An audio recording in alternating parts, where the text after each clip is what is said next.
Salam şagirdlər, mən Allahverdiyev Nərmin müəllimə. Bu videoda mən sizin üçün 6-cı sinif 2-ci hissədə deməli canlıların mühitə uyğunlaşması bölməsinin izahını paylaşacağam. Biz bilirik ki, yer kürəsinin bir çox yerlərində, yəni demək olar ki, hər yerində canlılar yaşayır. Yer kürəsində hər yeri eyni mühit şəraiti deyil. Yəni soyuq yerlər var, isti yerlər var, mülayim yerlər var. Hava məsələn havada uçan canlılar var, yerdə torpağın altında yaşayan var, suda yaşayan var və s. Yəni müxtəlif mühit şəraitində yaşayan canlılar var. Təbii ki, bu müxtəlif mühit şəraitində yaşaya bilməsi üçün onlarda müəyyən uyğunlaşmalar olmalıdır. Məsələn, isti yerdə yaşayan bir canlını mən aparıb soyuq yerə qoysam, orada yaşaya bilməyəcək. Və yaxud da ki, əksinə, uçan bir canlını mən suya salsam, o öləcək, yaşaya bilməyəcək. Və yaxud da ki, suda olan canlını mən uçmağını istəsəm, o orada da yaşaya bilməyəcək, quruda yaşamasını istəsəm, yaşaya bilməyəcək. Çünki onlar həmin mühit şəraitinə uyğunlaşmaq üçün müəyyən uyğunlaşmalar əldə ediblər. O mühit şəraitində yaşamaq üçün müəyyən uyğunlaşmalar əldə ediblər. Və mühit şəraiti canlıları qida ilə təmin edir, yaşayış yeri ilə təmin edir.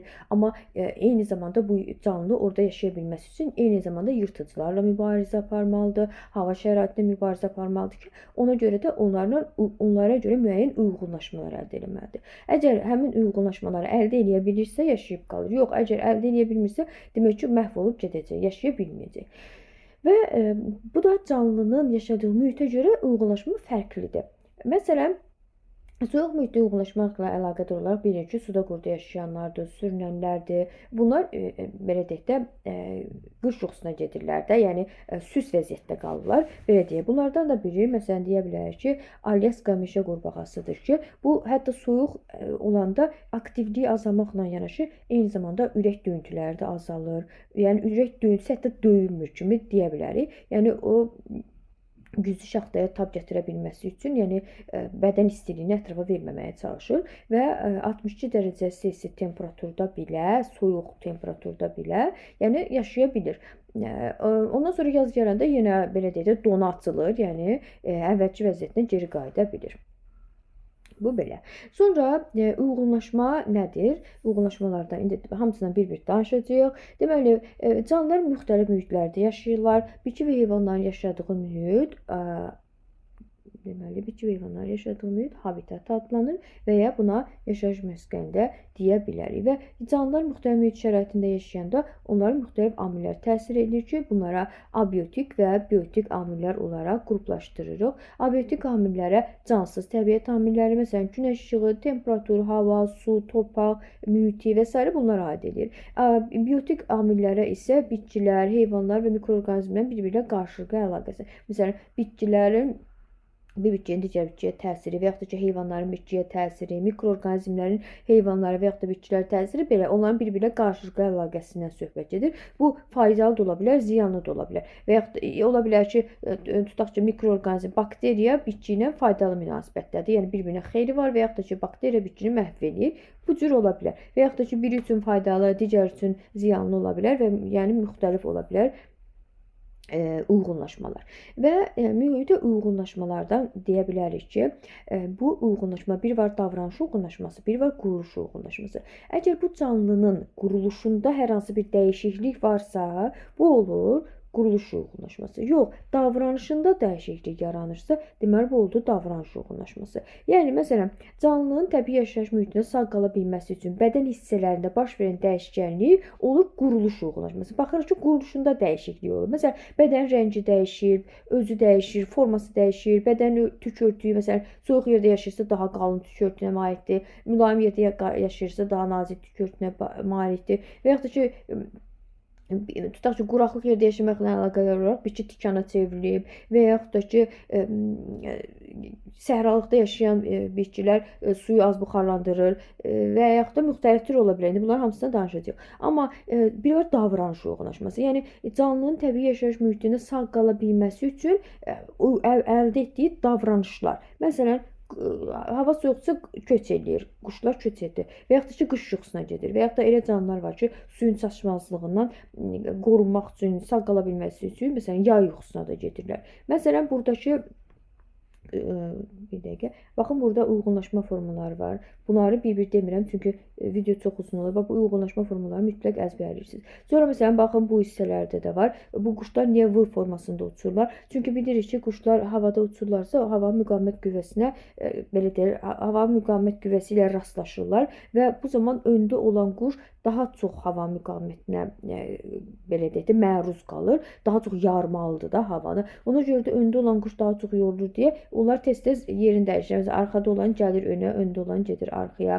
Belə bu şəkildə. Sonra bu birisi gəlir, bu birisi gedir arxaya. Belə. Yəni hamısı eyni vaxtda, məsələn, sırayla bu şəkildə belə, sırayla buradan belə uçmağa başlasalar, hamısı birdən yorulacaq. Amma yenə bir-birlərinə kömək eləyirlər, uçurlar. Çünki göz etmək üçün, isti ölçülər keçə bilmək üçün uzun müddət onlar uçurlar. Ona görə də yorula bilərlər və uçmağa davam edə bilməzlər. Bu onlarda deməli nə uyğunlaşmasıdır? Davranış uyğunlaşması. Çünki davranışlarında olan dəyişiklikdir.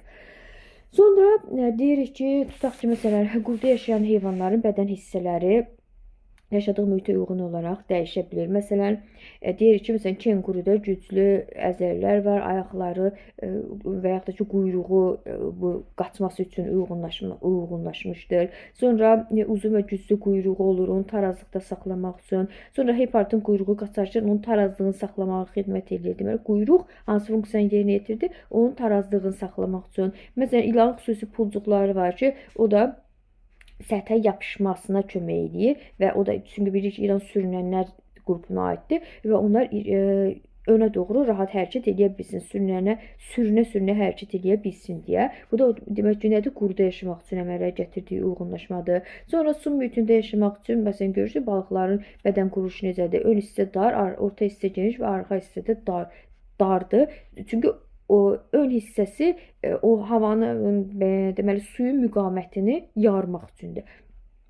Eyni zamanda onların bədəni axıcı bədən formasına malikdir. Üzəri seliklidir, bədənin üzəri seliklidir. Düzdür, pulcuqlarla örtülüb, eyni zamanda seliklidir. Bu da nə üçündür? Onun suda asanlıqla sürüşə bilməsinə, yəni üzə bilməsinə kömək edir. Üzəri eyni zamanda burada baxın, üzgəclər var. Baxın, bu üzgəclər onun suda hərəkət etməsinə kömək edir. Suda tarazlığını saxlamasına kömək edir. Bəzi üzgəclər üzməsinə, bəzi üzgəclər tarazlığını saxlamasına kömək edir. Məsələn, suda yaşayan pingvinlər, ördəklər, sonra qurbağalar var ki, bilir ki, qurbağalar həm suda, həm quruda yaşayır. Görürsünüz, onlarda ayaqlarında barmaqlar arasında üzmə pərdəsi var. Sonra deyirik ki, məsələn, balıqların və delfinlərin üzgəcləri var. Bunlar hamısı suda yaşamaq üçün əldə etdikləri uyğunlaşmadır.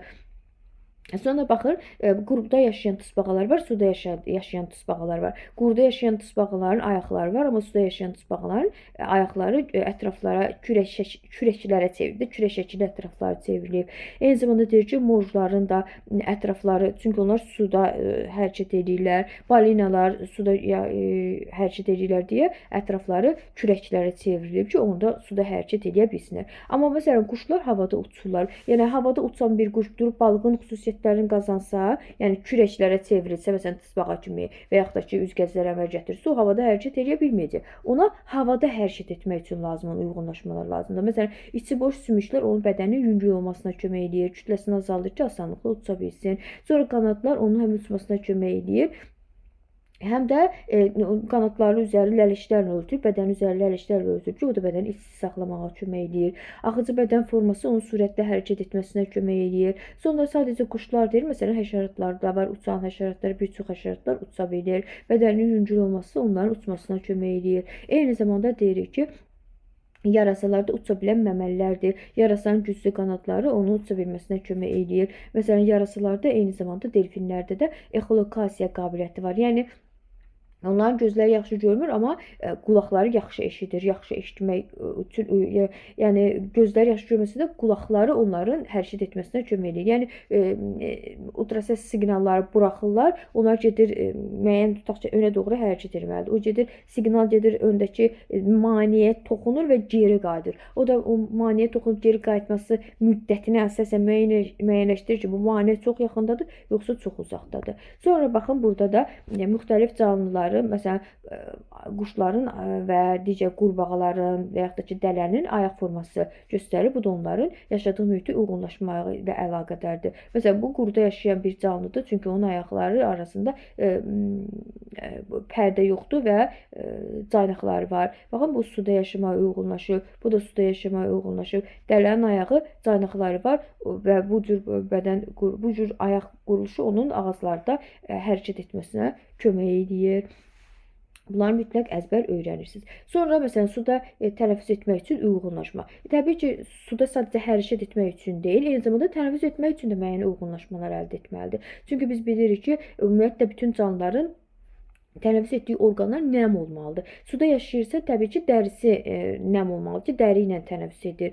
Və yaxud da ki, suda yaşayan canlıların əksəriyyəti deyirik ki, gəlsimə ilə tənəffüs edir, traxeya ilə tənəffüs edənlər də var. Məsələn, qurbağalar suda yaşadığı zaman nəm dəri ilə tənəffüs edirlər, quruya çıxdığı zaman ağciyər ilə tənəffüs edirlər. Və bu canlı təbii ki, oksigeni qəbul edə bilməsi üçün bədən quruluşu, tənəffüs orqanı buna uyğun olmalıdır ki, o tənəffüs etdiyi zaman oksigeni qəbul edə bilsin, suda həll olmuş oksigeni istifadə edə bilsin. Ümumiyyətlə deyirik ki, suda yaşayan canlılarda, quruda yaşayan canlılardan da ağciyərlə tənəffüs edənlər var. Amma suda yaşayan canlılar da, istəyir quruda yaşayan canlılar da fərq yoxdur. Hansı ağciyərlə nəfəs alırsa, onlar mütləq atmosfer oksigenindən istifadə edir. Yəni suda yaşayan canlı suda həll olmuş oksigenindən istifadə edə bilmir. Yəni əgər ağciyərlə nəfəs alırsa, məsələn, delfinlərdir, balinalardır, bunlar suda yaşayır, amma bunların tənəffüs orqanı ağciyərdir. Demək ki, onlar nəfəs almaq üçün mütləq suyun üzərinə çıxmalıdırlar. Yəni ağciyərlə tənəffüs edib suda həll olmuş oksigenlə istifadə edən canlı yoxdur. Sonra baxın, qurbağanın nəm dərisidir. Suda tənəffüs edir və nəm dərisi vasitəsilə, balıqlar qəlsəmələri vasitəsilə suda tənəffüs edir. Yəni su onların qəlsəmələrinə dəyir, qəlsəmələrin içinə belə deyək, daxil olur və o zaman orada sudan onlar oksigeni alırlar və karbon qazını isə suya verirlər. Eyni zamanda su ilə bərabər onların içinə, qəlsəmələrinə qida da daxil ola bilir ki, sonra onlar o qidanı da qəbul edə bilirlər. Sonra çömçəkuyruq qurbağanın belə deyək, sürfəsi də eyni zamanda belə deyə bilərik, balasıdır. Yəni o da qəlsəmə ilə tənəffüs edir. Qurbağa özü nəm dəri və ağciyərlə tənəffüs edir, amma sürfəsi çömçəkuyruq qəlsəmə ilə tənəffüs edir. Bu da onun balığa oxşar xüsusiyyətidir. Sonra çömçəkuyruq inkişaf edib artıq qurbağaya çevriləndə artıq qəlsəmə tənəffüsünü itirəcək və deməli ağciyər və dəri vasitəsilə tənəffüs edəcək. Sonra məsələn bu həşəratdır. Həşəratın sürfəsidir, iynəcən sürfəsi. Onlar deməli, iynəcən sürfəsi bu qəlsəmə ilə tənəffüs edən bir canlıdır, həşərat deyil. Həşəratlar traxeya ilə tənəffüs edirlər. Sonra məsələn balıqlar dedik ki, qəlsəmə ilə tənəffüs edir, amma ağciyər balığı var ki, suda yaşadığı zaman ağciyərlə tənəffüs edir, amma eyni zamanda onun bir cüt ağciyər də var ki, ağciyər vasitəsilə tənəffüs edir. Ağciyər tənəffüs edirsə, deməli mütləq quruda ağciyər tənəffüs edir. Sonra su iti, balina, delfin kimi su məməliləri suda yaşasalar da ağciyərlə tənəffüs edirlər və ağciyərlə tənəffüs etdikləri üçün onlarda burun dəlikləri var və yaxud da tənəffüs dəlikləri var. Məsələn, baxın, lamanterin burun dəlikləri var, delfinin tənəffüs dəlikləri var. Bunları mütləq əzbər öyrənirsiniz. Amma suyun içərisinə daxil olduğu zaman onların burun dəlikləri və tənəffüs dəlikləri qapanmış vəziyyətdə olur. Çünki axı o su dolar ora və o nəfəs ala bilməz. Görürsüz, insan da ağciyərlə nəfəs alır, amma suyun altına girdiyi zaman ağciyəri ilə nəfəs almır. Yəni xüsusi cihaz yerləşdirirlər ki, o çox suyun altında qalacaqsa, onun vasitəsilə nəfəs ala bilsin. Yəni o suda həll olmuş oksigendən istifadə edə bilmir. Yəni su da olsa onun ağciyərini artıq ölə bilər. Ona görə də burun dəlikləri, tənəffüs dəlikləri suyun altına girdiyi zaman qapadırlar. Sonra heyvanlarda sağ qalmaq üçün başqa uyğunlaşmalar var. Təbii ki, sağ qala bilməsi üçün yırtıcılardan qorunmalıdır və yaxud da ki, yırtıcıdırsa da, əgər yırtıcı həyat tərzi sürür, məsələn, bəzi heyvanlar var ki, ölmüş heyvanlarla qidalar, məsələn, kaftarlar, çərkəzlər, bunlar dedik ki, leşlə qidalar. Onlar üçün yaşamaq daha belə deyək də rahat olur ki, hansı bir heyvan ölübsə gedib ondan qidalanır. Amma elə canlılar da var ki, onlar ölmüş heyvandan qidalanmırlar. Onlar mütləq mübarizə aparmalıdırlar. O heyvana özləri canlı onları yeyə bilməsi üçün ona mübarizə aparmalıdır. Onlar müharibəyə girməlidirlər ki, onlar qidalana bilsinlər də. Yoxsa hansı heyvan deməyəcək ki, gəl eləsə mənə salamat, gəl götür ye. Yəni ona davaya çıxmalıdır, qalib gəlməlidir ki, onlar qidalana bilsin. Məsələn, baxın, Pənəklərdə yırtıcı həyat tərzinə əlaqədar olaraq güclü çənələr və iti dişlər var.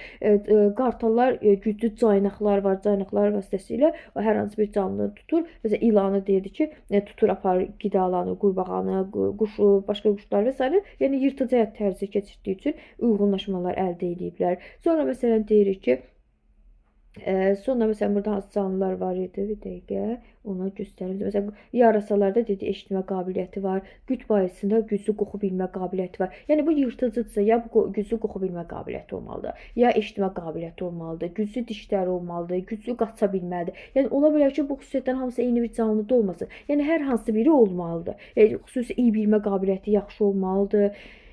Yəni yırtıcı ola bilməsi üçün, yırtıcı olub yaşayıb qala bilməsi üçün, qidalana bilməsi üçün bu xüsusiyyətləri əldə etməlidir. Məsələn, hörümçəklər bəzi yırtıcı ovlarını tutmaq üçün qurduqları tələlərdən istifadə edirlər. Yəni tələ quru gedib hansısa bir heyvana hücum edə bilmir. Hücum eləsə qalib gələ bilməz. Bir az canı var da belə deyək. Ona görə də o tələ qurur ki, hansısa bir həşərat gəlib o tələyə düşsün. O tələdə o ölsün, ondan sonra ondan qidalansın.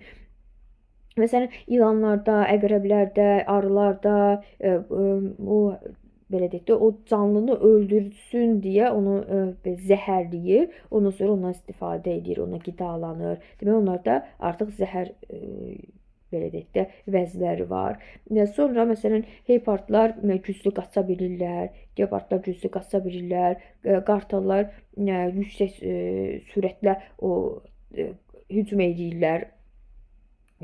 O belə deyək də kimləsə qidalanacaq, hansısa heyvanlarca qidalanacaq, onun üzərinə hücum edirlər. Bəzi heyvanlar vardır ki, onlar izləyirlər, birdən hücum edirlər. Amma elə heyvanlar da var ki, elə hansısa bir canlını görürsə, ona qidalanacaqsa, onun elə arxasına qaçır. Qaçır, sonra ondan başlayır, əgər qalib gələ bilirsə, yəni çox da yorulmursa da, təbii ki, uzaq məsafəyə qaça bilsə yorula bilər, bədəni qıza bilər ki, o da onun artıq rahat hərəkət etməsinə mane ola bilər. Belə, yəni müxtəlif cür uyğunlaşmalar əldə edirlər ki, yaşayıb qala bilsinlər. Məsələn, canavarlar və qarışqalar sürü halında ov edirlər. Bu da onların bir var ki, bir dənə canavar hücum eləsin hansısa bir qoyunun üstünə, bir də var sürü ilə hücum edirlər ki, onlar qalib gələ bilsinlər və qarışqalar da onun kimi.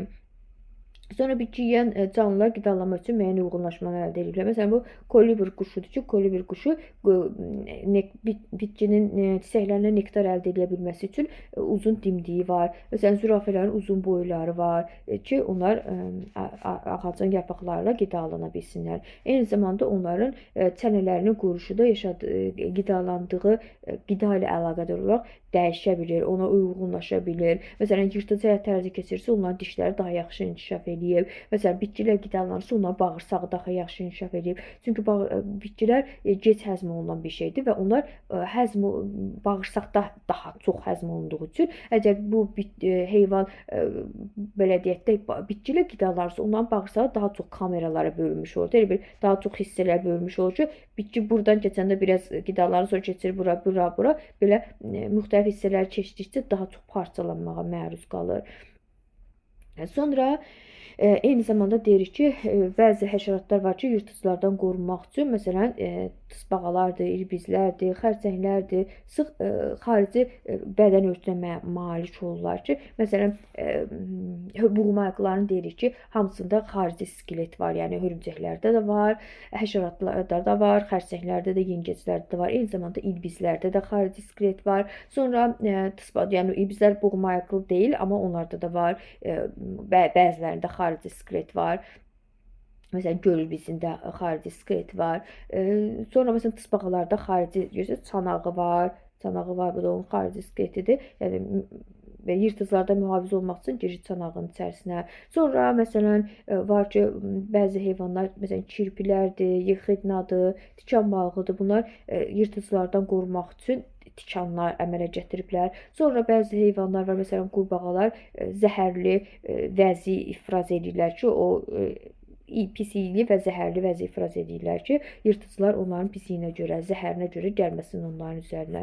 Eyni zamanda canlılarda maskalanma və mimikriya kimi uyğunlaşmalar da var. Əgər canlı özünü hərəkət edə bilməyən bir şeyə bənzədirsə, demək ki, bu maskalanmadır. Yəni maska taxır da belə deyək. Amma hərəkət edə bilən bir şeyə bənzədirsə, bir canlıya bənzədirsə, deməli bu mimikriyadır. Məsələn, bitki də canlıdır, amma həşərat özünü bitkiyə oxşadırsa, o hərəkət edə bilməyənə oxşatdığına görə olur maskalanma. Baxın, məsələn, toz ağacı qarışdırası kəpənəyi öz rəngindən istifadə edər, yaşadığı mühitə uyğunlaşır. Görür boz rəngdədir, gedir boz rəngdə ağacın gövdəsinə qonur ki, onu digər quşlar falan görməsin. Sonra may böcəyi, yarpaq böcəyi öz formasından və rəngindən istifadə edir. Görürsünüz, özünü yarpağa bənzədir. Amma məsələn, burada var silfid milçəyi, özünü milçəkdir əslində, belə deyək də, yırtıcı biri deyil. Yəni heç bir canlı buna qorxmur, amma özünü bal arısına oxşadır ki, görürsünüz, baxanda elə bilsən bal arısıdır. Bal arısına oxşadır ki,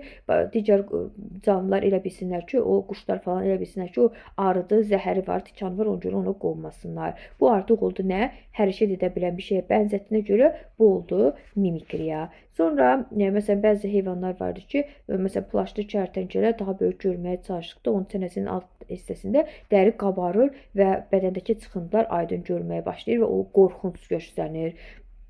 Bu da mühitə uyğunlaşma ilə əlaqədar yırtıcılardan qorumaq üçün uyğunlaşmadır. Eyni zamanda canlılarda çoxalmaq üçün də uyğunlaşmalar var. Biz baxın, burada toz quşuna diqqət yetirsək, görürük ki, erkək fərdi daha gözəl görünüşə malikdir, nəinki dişi fərd. Çünki erkəklər, heyvanlarda erkəklər dişləri cəlb eləmək üçün müəyyən uyğunlaşmalar əldə edir. Bəziləri gözəl görünüşünə görə, bəziləri yaxşı, belə deyək də, səs çıxarma qabiliyyətinə görə və s. Belə deyək, dişini cəlb eləməyə çalışırlar və eyni zamanda dişilər uğrunda mübarizə aparırlar erkəklər və bu zamanda qalib gəlməlidirlər ki, baxın, burada da göstərilib, dişi uğrunda mübarizə aparırlar, qalib gəlməlidirlər ki, dişi ilə cütləşə bilsinlər, çoxala bilsinlər. Sonra baxın, toyuq daha belə gözə gəlimli bir quruşa malik deyil, amma xoruz daha gözəl gəlimli quruşa malikdir. Çünki xoruz erkəkdir, toyuq dişidir.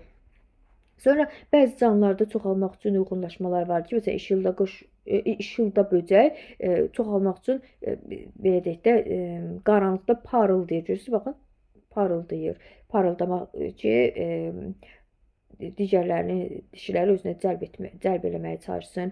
Erkək kəpənəklər dişilərin ətrafa yaydığı qoxunu bir neçə kilometr uzaqdan hiss edirlər. Və bununla da onlarla cütləşirlər. Sonra bitkilər mühitə necə uyğunlaşır? Bitkilərdə də mühitə uyğunlaşmaq üçün müəyyən uyğunlaşmalar var. Təbii ki, bitkinin yaşaya bilməsi üçün ona işıq, hava, su, istilik olmalıdır ki, ondan yaşaya bilsin. Bəzi bitkilərin var ki, gövdəsi yaxşı inkişaf eləməyib, məcburdur ki, harasa dırmaşsın və yaxud da ki, sarmaşsın. Sarmaşan gövdələr əmələ gətirsin, dırmaşan gövdə əmələ gətirsin, sürünən gövdə əmələ gətirsin ki, yəni işıq hardadırsa ora girib çıxa bilsin ki, fotosintez edə bilsin, üzvü maddələr əmələ gətirə bilsin. Ona görə də bunlar uyğunlaşma əldə etməlidir. Məsələn, çöl sarmaşığı və lobyada sarmaşan gövdədir, noxudda, üzümdə dırmaşan gövdədir. Məsələn, balqabaqda, çiyələkdə sürünən gövdədir. Əslində başqa bitkilərdə də var, amma elə kitabdakılar bilsəz kifayət eləyir. Sonra deyirik ki, gövdəsi yaxşı inkişaf etmiş ağaclar, mülayim yerlərdə yaşayan, quruda yaşayan ağaclar daha dik qalxır. Onlar da belə deyək də günəşin işığını daha yaxşı qəbul edə bilirlər. Sonra suda yaşayan bitkilər vardır. Məsələn, su sümbül çiçəyi deyirik ki, şişmiş saplağı var, hava ilə dolu şişmiş saplağı var ki, o da onu suyun üzərində, görürsünüz, baxın, suyun üzərində qala bilməsi üçün əmələ gətirdiyi uyğunlaşmadır. Sonra quruda bitən bitkilər kimi su bitkilərində günəşə, istiliyə, havaya ehtiyac var. Ona görə də su bitkiləri daha çox işıq uda bilmək üçün yarpaqlarını və gövdələrini suyun səthinə çıxarırlar. Görürsünüz, baxın, suyun səthinə çıxarırlar. Ciyən, ciyil, budur, suda yaşayan bitkilər bunları da əzbər öyrənirsiniz. Sonra tozlanma və meyvə və toxumlarını yaymaq üçün bitkilər uyğunlaşma əldə etməlidir. Çünki tozlanma olmalıdır ki, bitki toxum əmələ gətirə bilsin. Erkək bitkinin tozcuqları dişi bitkinin ağacıqlarına düşməlidir ki, orada maylama baş versin və toxum əmələ gələ bilsin. Eyni zamanda toxumlarını başqa yerlərə yaymalıdır ki, əlverişli mühitə düşsə, əgər onlar belə deyək də inkişaf edə bilsin. Eyni zamanda meyvəsini də yayanlar var. Məsələn, heyvan hansısa bir bitkinin, məsələn, böyürtkəndir, moruqdur. Bu kimi bitkilərin meyvəni yeyir və yaxud da ki, əriyi yedi, almanı yedi. Onun toxumlarını apardı başqa yerə, belə deyək, nədisi vasitəsilə xaric oldu. Bu artıq onun uzaq məsafələri yayılmasına kömək edir. Çünki onun toxumu həzm olmayacaq da. Məsələn, əriyi yeyibsə, əriyin toxumu həzm olmayacaq, onu nədisi vasitəsilə xaric olacaq. O da əlverişli bir yerə düşəndə inkişaf edib, buradan bir əriyi ağacı inkişaf edə bilər. Və bitkilərdə yəni uyğunlaşma, yəni belə deyək də, hər bir bitkini eyni canlı tozlandırmır. Məsələn, bəzi bitkilər quşlarla tozlanır, bəzi kəpənəklə, bəzi milçəklə, bəziləri gecə kəpənəklərlə, bəziləri arı ilə, yarasa və s. Baxın, bu cədvələ mütləq fikir verirsiniz. Bu önəmli bir şeydir. Baxın, deyir ki, qoxusu yoxdur, nektarı var və uzun boru çiçəklər var. Bu tip həşəratlar, bu tip bitkiləri quşlar daha çox tozlandırır. Çünki quşlarda qoxu bilmə hissi yaxşı inkişaf eləməyib. Yəni o qoxusu olsa da olmasa da onun üçün önəmli deyil. Yəni onsuz da onu tozlandıra biləcək. Əsas odur ki, çoxu nektarı olsun. Bir də bu quşun dimdiyinin ora girə bilməsi üçün uzun borlu çiçəklər olsun. Bu tip bitkilərlə quşlar onları tozlandıra bilir. Məsələn, görürük ki, burada arılar daha çox tozlandırıb. Hansıları? Şirin ətli olan gündüzlər çiçək açanları. Məsələn, milçəklər də tozlandıra bilir, amma daha az. Milçəklər əsasən pis yeyili, pis qoxusu olan bitkilər tozlandırırlar. Çünki heç görmüsünüzmü, təmiz yerdə, xoş iyili yerdə milçək olsun. Milçək ancaq pis iyili yerlərdə olur. Elə bitkilər var ki, pis iyi verir. O tip bitkiləri milçəklər tozlandırır. Sonra məsələn, görürük ki, burada çürümüş ətiyi verən, gündüzlər çiçək açan və çürümüş ətiyi verən bitkiləri milçəklər daha çox tozlandırdı. Ondan sonra baxırıq, kəpənəklər çoxlu sayda xırda çiçəkləri olan, qoxusu o qədər də olmayan, amma parlaq, gözəl çiçəklər olan bitkiləri kəpənəklər daha çox tozlandırdı. Yarısalar gecələr fəal olduğu üçün gecə çiçək açan bitkiləri əsasən yarısalar tozlandırır. Bunlar da bu xüsusiyyətlərdə çox önəmlidir. Fikir verirsiniz. Sonra deyirik ki, məsələn, çiçəkli bitkilərdə meyvə və toxumun əmələ gəlməsi üçün əvvəlcə tozlama, sonra mayalama getməlidir. Bunu da dedik, həşəratlar onları tozlandırmalıdırlar və yaxud da quşlar tozlandırmalıdırlar. Yəni bitki üçün quşun onu tozlandırmasının, quşun onun nektarla qidalanmasının əhəmiyyəti ondan ibarətdir ki, bitki niyə nektar əmələ gətirir və yaxud da gözəl qoxu əmələ gətirir. Bu da bir uyğunlaşmadır. Çünki o, əgər gözəl qoxu əmələ gətirməsə, kəpənək ora qonmayacaq. Kəpənək qonmalıdır ki, bir çiçəkdə olan tozuğu aparıb digər çiçəyin ağcığına töksün ki, atsın ki, o tozlansın. Əgər gözəl qoxusu olmasa, kəpənək ora qonmayacaq. Və yaxud da ki, pis iyi olmasa milçək ora qonmayacaq. Sonra uzun çiçəkləri olmasa, uzun borlu çiçəkləri olmasa quş ora qonmayacaq. Bu da tozlana bilməyəcək. Ona görə o xüsusiyyətlər əldə edir ki, quşlar da onlarla onları tozlandıra bilsin. Quşlar da uyğunlaşma əldə ediblər ki, o nektarla və yaxud da ki, o nektarla, o tozcuqla qidalana bilsinlər. Bəzi quşlar var ki, o tozcuğuna görə gedir bitkiyə, qidalanır. Bəzi canlılar var ki, nektarına görə gedir. Bu da hamısı üçün bir uyğunlaşmadır. Sonra məsələn, baxın, deyirik, at pıtırağı kimi bitkilər, qarmaqcıqlı meyvələri var və o da heyvanların xəzinə ilişir. Heyvan tutaq ki, at pıtırağın yanından gedəndə, yəqin ki, özünüz də görmüsünüz, at pıtırağı elə insanın da paltarına falan ilişir.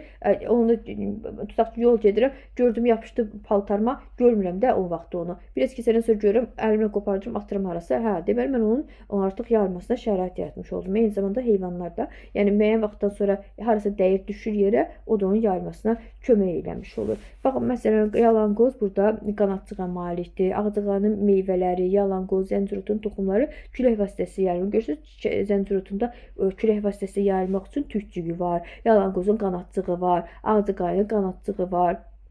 Bunlar da onlarda tükcüklər, qanadçıqlar külək vasitəsilə yayılmaq üçün əmələ gətirdiyi uyğunlaşmadır. Sonra məsələn, kakos palması, mango, qızılağac kimi su hövzələrində yaşayan bitkilər meyvə və toxumlarını su vasitəsilə yayırlar. Məsələn, buna baxın, kakos palması meyvəsi suda üzə bilmək üçün hava boşluqları olan lifli qabığa malikdir. Çox önəmlidir, bunları öyrənirsiniz. Qızılağac bitkisi meyvələri suda batmır, çünki suda sərbəst üzə bilir. Mango bitkisində toxumlar suya düşməsindən əvvəlcə kökləri inkişaf eləyir. O kökləri inkişaf eləyəndən sonra o torpağın dərin qatlarına gedib orada suyun içində onu artıq inkişaf eləyə bilir. Sonra bəzi bitkilər var ki, məsələn, akasiyadır, bu yəni paxlalı bitkilər, məsələn, lobyadır, noxuddur, bu kimi akasiyadır, bu kimi bitkilər quruyandan sonra toxumları özləri ətrafa səpələyirlər. Məsələn, biz tutaq ki, lobya əkmişik. Lobyanı əgər mən yaşıl rəngdə lazımdır mənə, ona görə yaşıl rəngdə götürürəm, ondan istifadə edirəm. Əgər istəyirəmsə onun toxumlarını əldə edeyim, o zaman onu quruduram. Qurudandan sonra qabığı açılır və toxumlar onun içərisinə ətrafa səpələnir. Bu da onun yayılmasına kömək edir. Yəni eyni zamanda o toxumlar ətrafa tökülürlər və belə deyək də, əlverişli şəraitə düşdükdə artıq inkişaf eləyəcəklər.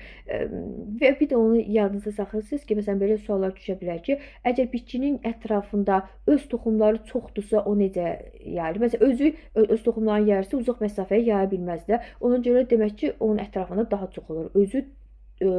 Özü öz toxumlarını yayan bitkilərdə. Amma məsələn, heyvanlar vasitəsilə yayılırsa, külək vasitəsilə yayılırsa, bu biraz uzaq məsafəyə gedə bilər. Xüsusilə də heyvanlar vasitəsilə yayılan daha uzaq yerlərə gedə bilər və ya da su vasitəsilə yayılan daha uzaq yerə gedə bilər. Və məsələn, itxiyarı meyvələri içərisi selikli olur. Ona dəyəndə partlayır və yaxud da ki, dəymədincə o çox inkişaf edəndə partlayır və o seliklə ətrafa yayılır toxumları.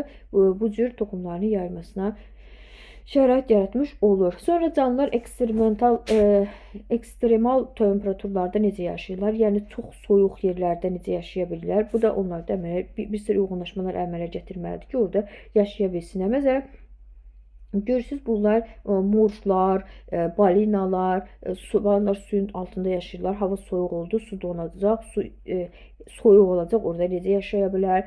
Su iti məsələn soyuq yerlərdə yaşayan bir canlıdır. Ona görə də onların gücü yaxşı inkişaf etmiş tük örtüyü olur, xəz dərisi olur. Xəz dərisinin altında məsələn hava olur ki, bəzi heyvanlarda soyuqda yaşamaqla əlaqədar olur. O dərisinin altında hava olur. O hava istiliyi ətrafa vermir. Ona görə də onun bədən temperaturunu sabit saxlamasına kömək edir.